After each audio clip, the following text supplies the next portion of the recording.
regardez la Bible, consultez-la. Est-ce que le Christ étant la vérité avait délivré toute la vérité? Comme cette vérité n'a jamais été révélée, on ne peut pas la trouver dans la Bible. Mais pourquoi vous n'avez pas fait Éden vous-même? Pour ce qui me concerne, le Seigneur a toujours voulu que je partage cette expertise, cette expérience avec plusieurs personnes. Vous voyez à travers les médias, à travers le monde, il y a des débats entre les chrétiens, même les chrétiens. Mais ça se passe ici sur le plateau de Moïse. Nous les suivons, ils ne se retrouvent plus. Vous avez toute notre permission parce qu'il y en a qui disent des vérités fausses ici. Le terriblement. monde souffre terriblement parce que même la Bible, ils n'arrivent pas à la comprendre. L'adamisme, c'est une question identitaire. Où tu es, où tu n'es pas. L'être part de quelque part. Il faut lui affecter un esprit, une force capable d'animer l'être. Cette Afrique dont les chrétiens ne veulent pas entendre parler était une Afrique organisée. L'Égypte était déjà organisée quand la Grèce n'existait même pas. Et vous ne pouvez pas me montrer aucun verset du Coran qui pousse aux gens d'aller tuer. La Bible est mystérieuse. C'est pas donné comme ça. C'est Dieu qui parle. Et il vient en Afrique centrale, particulièrement au Congo, et il dit, ça c'est mon territoire. Et bien voilà, homéostasie, la spiritualité des profondeurs, le voyage guidé dans les mystères de l'esprit et surtout le choc des convictions duquel jaillit la vérité. Mesdames et messieurs, nous sommes donc une fois de plus sur ce plateau pour vous apporter donc la profondeur de la spiritualité. Mais aujourd'hui, décryptage de quelque chose qui nous a bouleversés, hein, l'homisme. On a entendu parler de loin. D'aucuns parmi vous aussi n'ont jamais entendu parler de ça. Mais ils se disent la religion universelle. Donc nous étions à la préfecture de Brazzaville où nous avons assisté à une de leurs conférences, la toute dernière, et il y avait à boire et à manger là-bas. C'est le décryptage donc qui s'invite sur ce plateau pour que nous comprenions un peu c'est quoi l'homisme, c'est quoi cette prétention de se croire religion universelle. Et on nous a même fait entendre un son homéostasique, dit-on que c'est par ce son-là que le monde a été créé par Dieu lui-même. Toutes les problématiques de l'homisme qui sont extrêmement compliquées au point d'avoir bouleversé ceux qui étaient là-bas vont être décryptées un temps soit peu ici avec l'aide de Vikael Obeko, surtout qu'elle avait raté la conférence étant en mission pour homéostaser la spiritualité des profondeurs. Elle va découvrir sur ce plateau de par le morceau choisi de Adopassi, donc de la conférence qu'il y avait eu donc à la préfecture de Brazzaville sous l'œil de la caméra d'Arnaud Itoba. Donc nous allons un peu aller dans les profondeurs. Alors Vikael, là c'est les profondeurs, hein. Oui. C'est du tout sérieux. Ceux qui n'aiment pas la vérité, là, éloignez-vous déjà. Hein? Ceux qui sont bornés, ceux qui ne croient qu'en ce que leur pasteur avait dit, comme l'enfant qui revient de l'école à 7-8 ans, même si tu lui dis, mais est-ce ici? L'enfant va dire, non, la maîtresse n'avait pas écrit comme ça. La maîtresse nous a dit.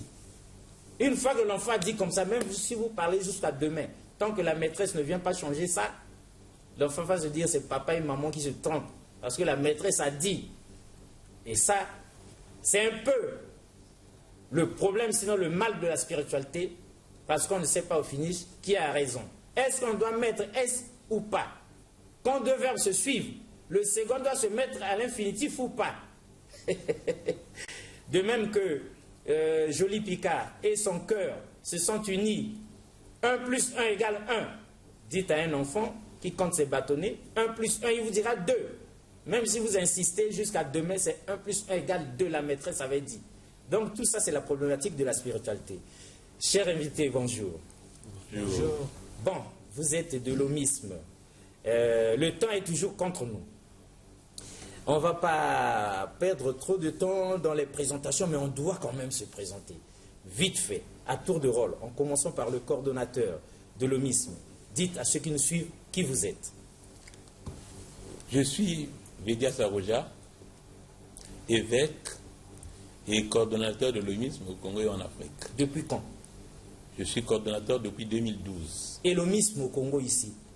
Nous venons d'entendre parler, mais ça date de quand? L'OMISM existe au Congo depuis les années 90 comme société secrète. Mais depuis 90, nous nous sommes révélés à la face du monde que nous étions une religion, et la religion universelle, celle qui est fondée par sa sainteté le Seigneur Amsa Manara, le Messie attendu par toutes les traditions. D'accord. Alors, à la gauche, non, à la droite du coordonnateur, c'est Charlin Kinwani. Nous vous avons reçu ici, chevalier du Vajra triomphant, disciple de sa sainteté, le Seigneur Amsa Manara. On devrait l'appeler le Seigneur, le grand maître, ou bien sa sainteté? Sa sainteté parce qu'il est saint. Et il est saint. Voilà. Sa sainteté Amsa Manara. Alors, à gauche du coordonnateur national, Dominique Bissombolo, disciple du Messie Amsa Manara, depuis les années 90 évidemment, je peux dire depuis 1996, voici beaucoup d'années, et donc chevalier également du Vajra triomphant. Et l'omisme, ça vous dit?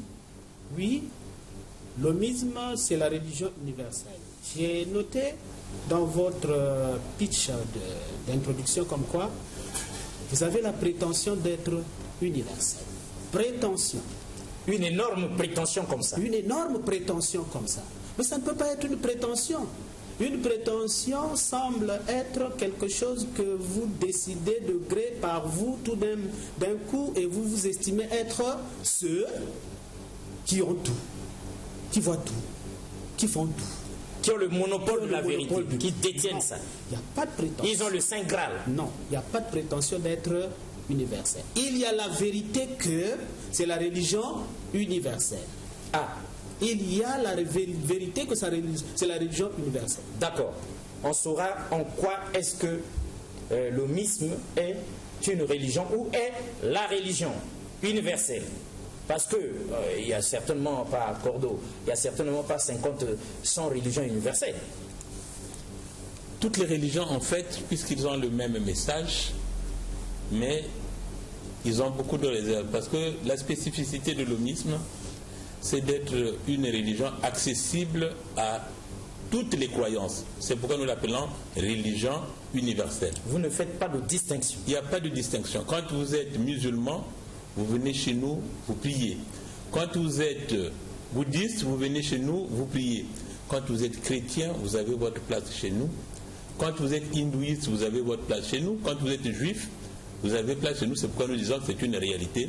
Parce que notre prière de base est universelle, récitée par toutes les traditions, par tous les mouvements religieux. C'est pourquoi nous sommes une religion universelle. Mais c'est quoi cette prière universelle récitée par tous? Nous autres chrétiens n'avons aucune idée de ça. C'est déjà quoi, Cordo? Vous étiez à la conférence hier, je crois que... Oui, nous autres, oui. Mais ceux qui sont à la maison en train de vous suivre là. Exactement, vous étiez à la conférence hier. Mon frère ici, disciple de sa sainteté, le Seigneur Amsa Manara, a fait un développement sur ce sang, cette prière universelle qu'on appelle le sang Om. C'est ce ça nous a intrigués. Ce sang dont il a décrit qui est à l'origine de la création. Et ce sang, c'est un sang très important parce qu'il a développé dans ce truc qu'il est à l'origine de tout. Mais je veux revenir un peu sur ce point parce que ce sang, c'est le même qu'on récite dans les autres religions. Chez les musulmans, c'est Amin. Chez les chrétiens, c'est Amen. Donc ce sang est le même parce que quand vous faites une prière à l'église catholique, après toutes les phrases, vous terminez toujours par Amen. Et Amen, c'est qui? C'est le nom de Dieu. C'est Dieu. Et c'est Dieu qui est à l'origine de cette création. Et nous, au lieu de nous faire beaucoup de phrases, nous nous adressons directement à Dieu. C'est le chemin le plus court pour aller vers Dieu. Et donc le chemin le plus court pour aller vers Dieu, c'est réciter le sang Om. Tel que vous l'avez fait à la conférence. Tel que nous l'avions fait à la conférence. Tel que vous, mesdames et messieurs, devrez le faire, certainement. Oui, Ce n'est pas une vocation? Non. Il n'y a pas eu de C'est pas une invocation de démons? Non, non, non, pas du tout. Je crois que ceux qui sont dans les sociétés secrètes, qui m'entendent, savent que ce sang-là, ils le récitent. Je ne veux pas réciter les sociétés où il y a les désignés qui sont... Oui, mais ils savent. Ils savent que c'est un sang très important. Et nous, la facilité avec notre maître, c'est de le faire réciter à tout le monde. Avant, c'était un sang qui était récité dans les chambres restreintes par des gros initiés et à un certain niveau de spiritualité. Aujourd'hui, le Seigneur s'est révélé depuis 1990 et a initié toute la planète entière à ce sang. C'est-à-dire, quand je vous le transmets, vous êtes capable de faire des miracles. Des miracles? Des miracles. Comme font les pasteurs chrétiens charismatiques. Je ne sais pas s'ils font des miracles. Ils font de grands miracles. Bon. Là, Dominique Bissombolo n'a pas pu résister parce que là c'est chaud. Oui. Peut-être que j'emprunterai votre terme. C'est peut-être une prétention de miracle parce que le miracle il est éphémère si vous le prenez comme ça. Quelqu'un peut dire tout d'un coup un bon matin qu'il a fait lever un handicapé, un infirme. Oui. Mais est-ce que c'est définitif? Est-ce que c'est à long terme? Est-ce que c'est ce miracle-là que vous appelez un miracle? Mais nous voyons des béquilles voler en l'air. Non. Comme ça, l'homme commence à gambader comme un lièvre. Lui qui croupissait dans la poussière. Bon, effectivement, on a l'impression que les béquilles sont partis, c'est un miracle, mais ce n'est qu'un feu. Mais 2 matins plus tard, si on enquête, on retrouve le gars encore dans la poussière. Voilà. Ce n'est que du feu de paille. Le vrai miracle, c'est la transformation de l'être par le sang. Le vrai miracle, c'est la transformation de l'être, voilà, par le sang. Alors, Vitaël, dans les églises, ce qui s'opère là-bas, ce n'est pas des miracles. Les prédications sont faites là-bas. Les vies sont changées. Une transformation.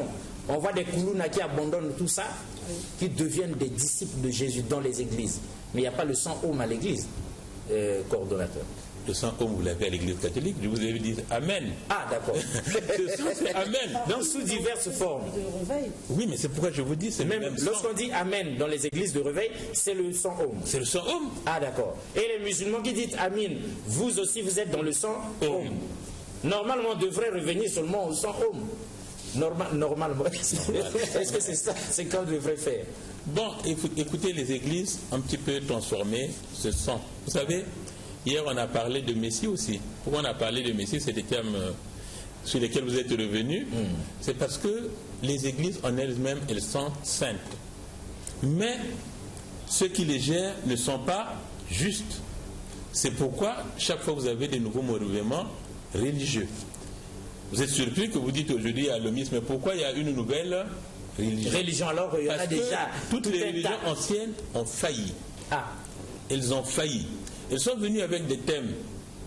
Jésus est venu pour enseigner l'amour du prochain, l'amour des hommes. Mais est-ce qu'aujourd'hui cet amour a été atteint?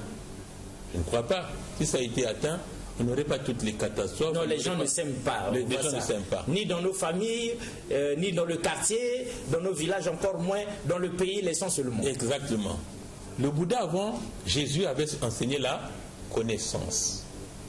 C'est vrai, quand il a enseigné la connaissance, aujourd'hui on a vu des savants de tout ce monde. Mais quelquefois ces savants ne renient Dieu. Et le Seigneur est venu, comme on l'a dit à la conférence, pour unir la connaissance et l'amour. Et cette unité a donné comme dogme chez nous l'unité des visages de Dieu.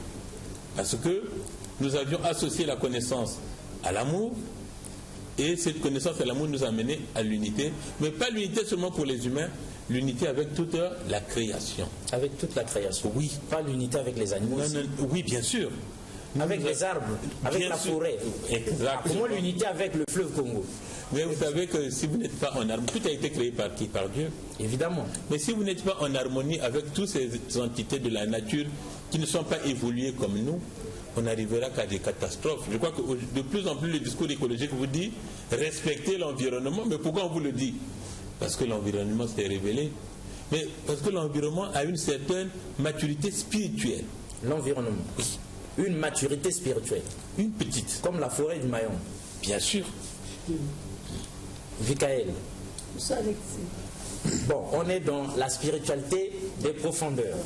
Alors maintenant, puisque nous avons peu de temps, mais que nous devons dire de grandes choses. Ouais. Là, le coordonnateur a donné le temps. Maintenant, s'il était accordé à Charlin d'intervenir, à Dominique de le faire ici, que diriez-vous avant que nous nous prenions des morceaux choisis de la conférence tenue à la préfecture de Brazzaville? Oui, j'ai juste eu j'ai eu l'impression que vous vous êtes étonné lorsque le coordonnateur, le Védia Sarouja, a parlé de l'unité avec les reines de la nature. Vous devez comprendre que lorsqu'il parle de l'unité avec les reines de la nature, c'est que dans la pyramide évolutive des êtres, l'évolution part des minéraux, des végétaux, des animaux et des humains. D'accord? Il y a le processus évolutif. Non, mais nous, on ne nous dit pas ça à l'église. On ne peut pas vous enseigner ça à l'église parce que c'est trop profond. Parce que ce n'est pas tout le monde qui peut savoir ça. Il y a le processus évolutif des âmes. On commence par être minéral, végétal, animal, puis humain. Alors, nous n'étions pas des minéraux. De l'humain oui. À Dieu. Le plus proche de tous les êtres de la nature, c'est l'homme. Et quand vous, Alexis Bongo, par exemple, si tous les jours je vous frappe, demain, qu'est-ce que vous allez faire? Vous allez vous révolter. Bien sûr. D'accord? C'est comme cette exploitation que nous avons fait subir à la nature, aux minéraux, aux végétaux. Naturellement, il faudrait qu'il puisse y avoir une conséquence qui fait que les catastrophes puissent surgir sur l'humanité. Donc les catastrophes naturelles sont comme une révolte de la nature. Des reines de la nature. Et cette révolte des reines de la nature s'explique par la désunion de l'être, de l'homme avec les êtres de la nature avec lesquels il forme la même chaîne d'unité qui normalement ne devait pas être brisée. Ne devait pas être brisée. Dominique et effectivement, cette loi d'évolution des règles de la nature établit l'amour universel. L'amour qui dépasse celui de l'homme. Les gens ne vous entendent pas bien, vous parlez trop bas. Je dis bien l'amour, je dis l'amour, ça dépasse l'amour humain. Cette loi d'évolution des règles de la nature établit l'amour universel. Ça veut dire quoi? Ça veut dire que je ne peux pas aimer seulement aujourd'hui monsieur le journaliste Alexis Bongo. Je ne peux pas aimer aujourd'hui exclusivement madame la journaliste Vikaël. Aujourd'hui, mon amour s'étend plus loin.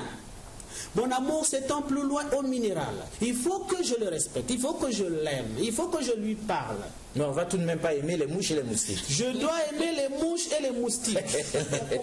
Pour qu'il y ait équilibre. Alexis, on vous écoute. On vous laisse parler parce que là, vous êtes en train de nous enseigner. Vous permettez? Un autre degré de l'amour. Un autre degré de l'amour. Et ce degré de l'amour... Aimer les vipères et les cobras. Et les mambas. Et les mambas. Voilà. Il faut les aimer. Parce que Dieu a mis en chaque espèce, en chaque élément de la créature, une essence divine. Et cette essence divine doit communiquer avec l'homme de manière que l'harmonie s'établisse et que personne ne se choque. Personne ne fait rien à personne. L'équilibre est établi. L'équilibre est établi. C'est vrai que c'est étrange pour nous, c'est étrange pour Vikaël, mais nous sommes à l'école. Hein. Nous sommes à l'école, c'est eux qui vont nous donner de la matière. Et donc, vu que Adopassi a donné déjà un aperçu et que ça nous a mis l'eau à la bouche, Adopassi, morceau choisi, quel est le premier élément que Arnaud Itoba a ramené? Un tout petit extrait, comme ça nous allons le commenter avec nos invités sur ce plateau, afin que tout le monde comprenne ce qu'est l'homisme, d'autant plus que nous sommes là à la toute dernière émission de cette année 2019 et nous basculons dans 2020. Il faudrait que nous pensions déjà à construire cet équilibre, à remettre en place ce qui avait été brisé, pour que la nature recommence à nous aimer et pour que on ne parle plus de réchauffement climatique. Alors, Adopassi. Devenez le déluge de graines de lumière du son Oum. Ce travail d'alchimie invisible touchera les humains et la nature entière. Ainsi, vous participerez à l'anéantissement du monde collectif de la haine. En conséquence, l'homisme est la doctrine de l'évolution des consciences dans le respect de l'unité du visage de Dieu. L'homisme est la révolution des consciences. L'homisme, c'est la voie des héros spirituels. L'homisme, c'est la voie de ceux et celles désirant déchirer les voiles de l'ignorance et détruire les hommes, les monstres intérieurs. L'homisme est une révolution spirituelle, une philosophie positive de l'action. Nous ne pouvons donc pas, mesdames et messieurs, chers invités, chères sœurs, chers frères, nous ne pouvons donc pas ne pas affirmer que la religion homiste contribue au bien-être de l'homme.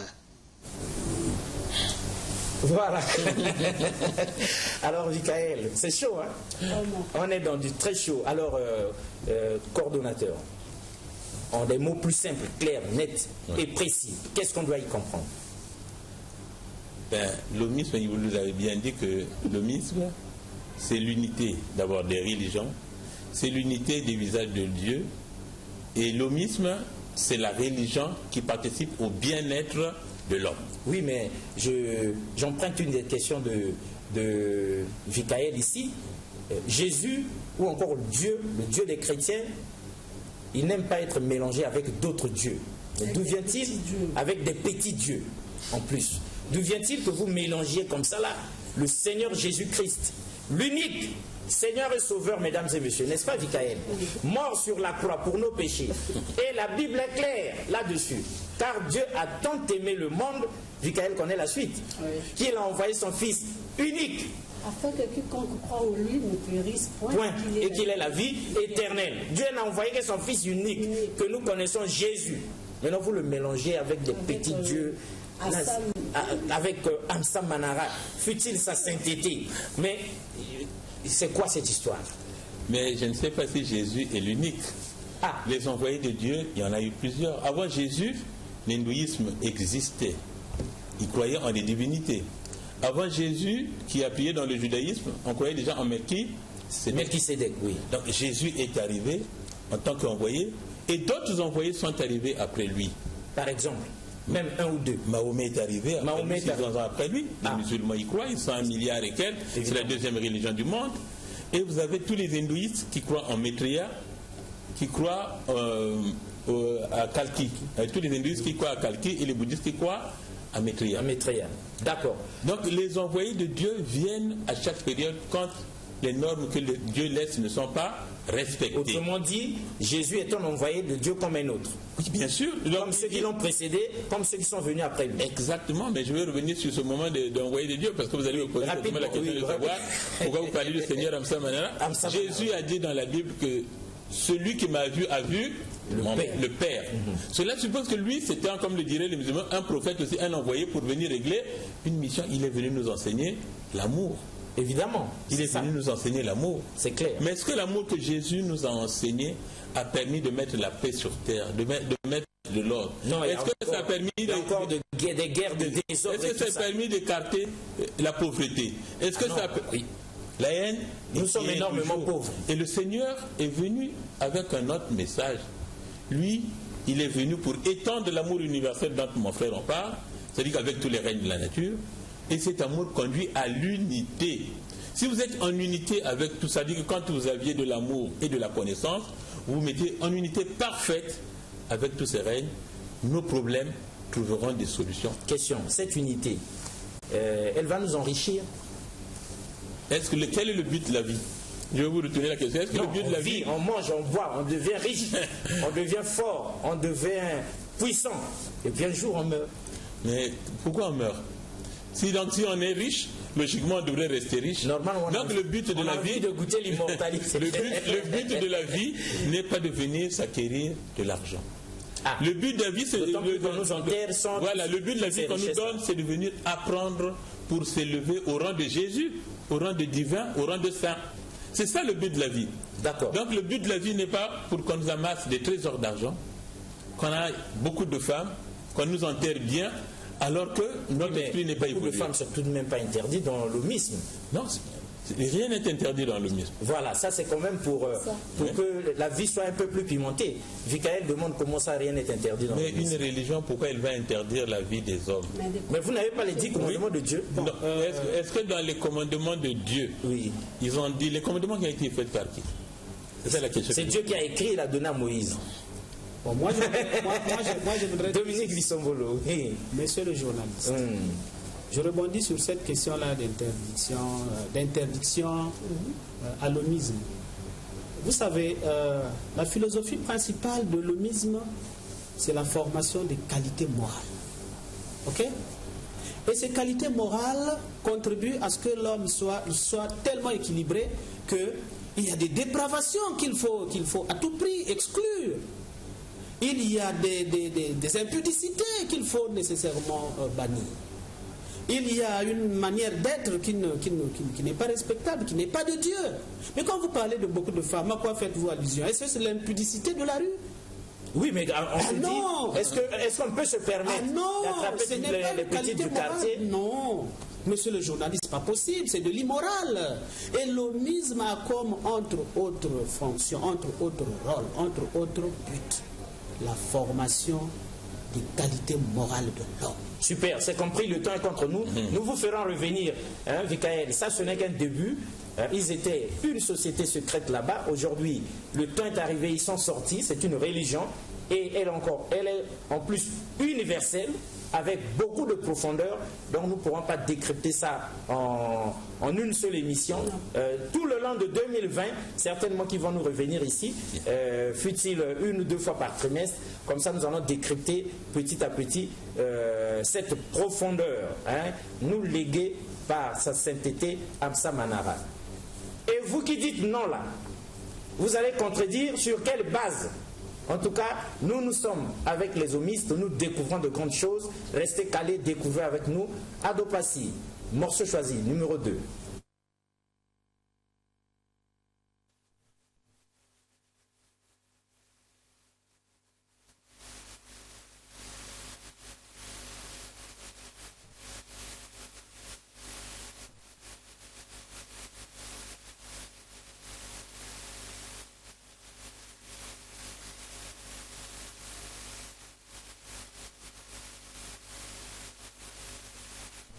Savoir. Il est même dit que quand un chercheur de vérité ne connaît pas la mort, c'est sûr qu'il pêche dans le vide. C'est au mieux spécifique tout ça. Alors, Vikaël, est-ce que vous avez une idée de la mort? Non. Non, nous constatons les faits. On sait que, mesdames et messieurs, quand la vie s'arrête, lorsque le souffle est parti là, même les plus grands médecins du monde s'arrêtent également. Leur science s'arrête. On ne peut pas faire le médecin après la mort, ça n'existe pas. Personne ne peut le faire. Sauf le Seigneur Jésus-Christ à son époque, bien sûr. Le Seigneur Jésus-Christ qui disait à son époque aux paralytiques là, prends ta natte, lève-toi et marche. On se demande si sa sainteté Amsa Manara peut faire des choses comme ça. C'est les homistes qui peuvent nous dire. Le Seigneur Jésus dit à Lazare, sors du tombeau, et Lazare sort. Mais après on n'a vu personne. Donc, lorsque le Seigneur, sa sainteté de l'homisme, nous amène à comprendre que la mort n'est qu'un état de conscience, n'est qu'un changement d'état. Ce qui naît doit mourir. Ce qui doit mourir doit renaître. Chacun de nous est condamné à mourir. Et si nous sommes condamnés à mourir, ce qui revient à dire que notre évolution passe par là. Parce que lorsque nous mourons, nous repartons pour apprendre de plus, revenir sur terre pour accomplir la mission qui est celle. Ça suppose donc la réincarnation. Ça suppose la réincarnation. Nous y croyons. Mais je vais vous lire un texte de sa sainteté, le Seigneur. Oui, que sa sainteté lui-même parle. Avec vous, on n'est pas trop sûr, mais que lui-même il parle. C'est le Seigneur qui dit la mort est un principe. La mort est un principe équilibrant la création. Elle termine le cycle de vie et constitue un sas de passage menant à l'autre monde. La mort n'est donc en elle-même qu'un changement d'état. Le corps physique étant le manteau le plus ou moins usé que l'âme rejette en fin d'incarnation pour prendre un nouveau. Ce qui est né est condamné à mourir. Car la mort fait partie intégrante de l'évolution des règnes. Parce que nous avions parlé des règnes, la nature, ce que vous étiez en train de dire. La mort n'est qu'un changement d'état, elle favorise la lente évolution du minéral au végétal, du minéral au végétal, du végétal à l'animal, de l'animal à l'humain, de l'humain au divin. Et ça, dans le processus d'évolution, vous les voyez, vous voyez un petit peu que tout évolue. Même les insectes évoluent. Je peux vous donner des exemples. Quelquefois, vous avez des chenilles qui deviennent après des papillons. Évidemment. Voilà, donc tout évolue. Mais leur principe de la mort, quand il meurt, il se transforme en papillon. Donc il y a un phénomène évolutif pour tous les règnes. Sans la mort, la chenille ne peut devenir papillon. Non, c'est pas possible. Il n'est pas passé par ce processus. Il ne va pas devenir papillon. D'accord, on arrête la machine. On sait que le Seigneur a dit encore beaucoup d'autres choses, mais le temps est contre nous. Adopassi, morceau choisi, 3e épisode.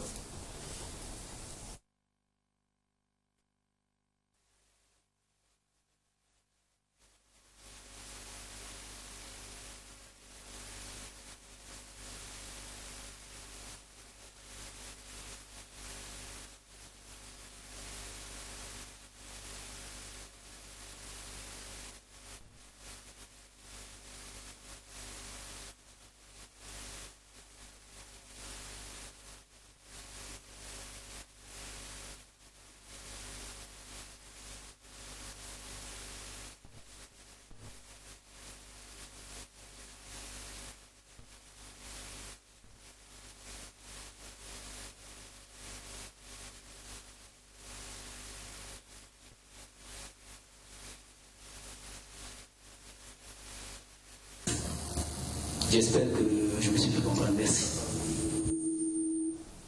Retour sur ce plateau de manière tout à fait homéostasique. Là, au moins, c'est nos communs que tout le monde avait compris. L'Est, l'Ouest, le Nord, le Sud, et puis on prend Nord-Est, Sud-Est, des choses comme ça. Et puis aussi, vous avez dit le dessus et le dessous. Alors, vous êtes homéostasique. Il y a trop de choses dans le misme. Trop de choses dans le misme. Avant que je ne fasse la transition pour donner la passe donc à Vikaël pour poser ses questions à elle. Une dernière question de mon côté en attendant. On voit bien sur ce livre, je peux toucher, non? Voilà. Donc, l'unité des visages de Dieu. L'unité des visages de Dieu, le diamant cosmique, c'est écrit le diamant cosmique, c'est ça qui nous intrigue, coordonnateur. L'unité des visages de Dieu, on comprend. Mais le diamant cosmique, ça nous fait peur. Ça veut dire quoi? Quel est le mot qui vous fait peur? Le diamant cosmique. C'est cosmique qui nous fait peur. Et le diamant ne vous fait pas peur? Le diamant, c'est beau. Et vous savez qu'aujourd'hui, il y a des scientifiques qui vous ont démontré que notre Terre, à la création, et un scientifique de la NASA, Alain Mandola, a démontré que à la création, il y a eu des pépites de diamant. Le diamant, c'est ce que vous avez de plus perfectionné en ce qu'on appelle métal. Donc quand on parle de diamant, c'est de la pureté. C'est ce qui est au-dessus. Et quand on parle de cosmique, ça vous avez bien compris, c'est le cosmos, c'est le plus grand. C'est l'infini. Donc le diamant, c'est ce qu'il y a de plus perfectionné. Et quand on parle de l'unité des visages de Dieu, le diamant cosmique, c'est l'unité. D'abord, vous avez là le Bouddha et le Christ. En fait, vous n'avez pas fait attention. Ah oui, on n'a pas fait attention. C'est l'union de l'Orient et de l'Occident. On peut zoomer ça pour les gens. Voilà. Il y a le Bouddha. Le Bouddha et le Christ. Et le Christ. C'est-à-dire que le Seigneur a allié. On voit même un arc-en-ciel ou bien quelque chose. Oui, l'arc-en-ciel. L'arc-en-ciel. Le soleil et le Seigneur a lié toutes la tradition orientale et toute la tradition occidentale pour former un seul mouvement religieux. C'est là où il parle de l'unité des visages de Dieu. C'est-à-dire qu'il a oui, mais l'Orient et l'Occident, le Seigneur les a unis. Mais nous, les Africains, dans cette histoire, on est où? Donc nous sommes inutiles. Non, les Africains, nous y sommes. Les deux pôles mystiques qu'on a, nous avions l'Orient et l'Occident. Et c'est ça que le Seigneur a unifié. A réuni. Voilà. Et cette réunification-là, cette unité-là, forme le diamant cosmique. Ouais. C'est l'au-delà. Le diamant cosmique, c'est l'au-delà. Voilà. Le cosmos, ou l'excellence de la pureté. Voilà. On commence à devenir homistes nous aussi. Alors, Michael, Charlin, un numéro pour vous joindre 06 811 21 01. 06 811 21 01. Sinon, on peut passer par homéostasie, la spiritualité des profondeurs, au numéro qui s'affiche à l'écran. À Dopassi, au moment où on va atterrir, il y a eu quand même la projection d'un film. Si vous pouvez nous balancer ça en fond sonore, le film, si vous pouvez nous le balancer, et pendant que nous atterrissons, ça fera du bien, parce que le film c'était déjà sur les traces, les pas du Messie, et on a vu sa sainteté, Amsa Manara. Si on peut avoir un aperçu de ce film, certainement que Arnaud Itoba avait son œil, son œil de caméra là-dessus. Voilà. Avec le son, voilà, là c'est le Seigneur, lui, ça c'est lui.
Arrive de tous les horizons.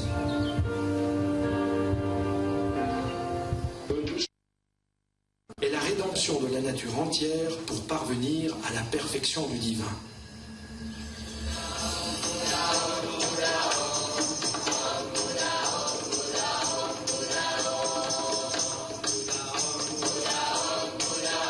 En plus de ce travail universel orienté vers l'évolution spirituelle de la nature et de l'humanité, chaque disciple peut profiter personnellement de l'enseignement du Maître, être aidé dans son évolution en se libérant de l'ego. Un travail qui consiste d'abord... C'est des jeunes. Voilà. Voilà. Un retour sur ce plateau, vous étiez déjà en train de discuter entre vous là, mais c'est revenu sur nous. C'est tout à fait homéostatique. À Dopassi, est-ce qu'on peut avoir en toile de fond les images du film qui continuent de défiler pendant que nous allons homéostasie, comment lire la 4e de couvre de ce livre-là, l'unité des visages de Dieu, le diamant cosmique. Est-ce qu'on peut avoir en fond sonore, en toile de fond, l'image de sa sainteté, Amsa Manara, dans ce film qu'on nous avait balancé. Initié dans les principales traditions d'Orient et d'Occident, dont il est la vivante synthèse, le Seigneur Amsa Manara, patriarche de l'ordre des chevaliers du Lotus d'Or, est aussi le fondateur de l'homisme, religion à l'échelle de l'ère nouvelle, réalisant la fusion des différents courants religieux, réconciliant modernisme et tradition, science et valeurs spirituelles. Sa sainteté a fondé et dirigé plusieurs centres spirituels et vit actuellement au Chetram, merci, monastère du Mandarom, au haut lieu de la foi, où les hommes et les femmes du monde entier se retrouvent pour œuvrer avec lui dans cette voie de l'unité, dans cette voie d'unité. Certains se demandent, mesdames et messieurs, d'où vient cette voix du ciel qui enseigne la lumière? Et là, c'est lui-même, sa tête qui parle. sans jamais dévoiler son vrai visage. Jusqu'à présent, seul le petit nombre d'initiés sait qui se cache derrière cette voie de lumière. Vous avez parfois perçu le gigantesque travail astral que j'ai, pendant tout ce temps, accompli avec le petit nombre révélé dans ce livre, l'unité des visages de Dieu, le diamant cosmique. Mais vous êtes bien loin d'en soupçonner les répercussions sur la paix entre les peuples, sur le recul de l'hydre des guerres, sur l'assagissement des forces du mal et égrégore manteau ténébreux, travail qui a permis de sauver la terre et des milliards d'humanités de l'autodestruction. C'est le Seigneur Amsa Manara qui a parlé. Et donc, cela dit à Adopassi, nous arrivons à la fin de cette émission, mais on termine par le documentaire et le son qui va avec. Adopassi. Voilà, Adopassi est déjà dans sa machine. Voilà, on va avec le son. Arnaud Itoba, le son, est-ce qu'on peut l'avoir? Préambule indispensable à la disparition de toute guerre sur Terre. On reviendra plus sur le plateau. Tendez l'oreille gauche, milliards du père de cette terre, et recevez le baptême du homme.